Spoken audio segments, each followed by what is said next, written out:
তোমাকে রাতে কতবার কল দিছি আমি, কল পিক করো নাই কেন? আর এতগুলো যে মেসেজ দিছি, একটা মেসেজেরও রিপ্লাই করো নাই কেন? তুমি খালি তোমার দিকটাই দেখতেছো। তুমি ভালো করেই জানো আমি কেন রিপ্লাই করতে পারি নাই। আমার সিচুয়েশনটাও তো একটু দেখো। ও, আমি আমার দিকটা দেখতেছি? তুমি আমাকে সেলফিশ প্রুভ করতে চাইতেছো, তাই না? আমি তোমার সেলফিশ কখন বললাম? প্লিজ কথাগুলোর এমনি তুমি টুইস্ট করো না।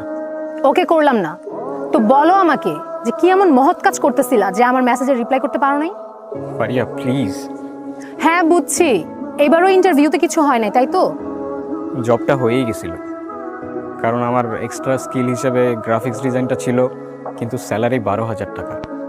এখন পর্যন্ত জবটা হওয়ার চান্স আছে। আমি কি করবো, আমার একটু সাজেশন দাও না। কি, তোমার মাথা খারাপ হয়ে গেছে?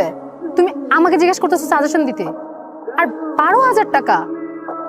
12,000 টাকা দিয়ে কি হয়?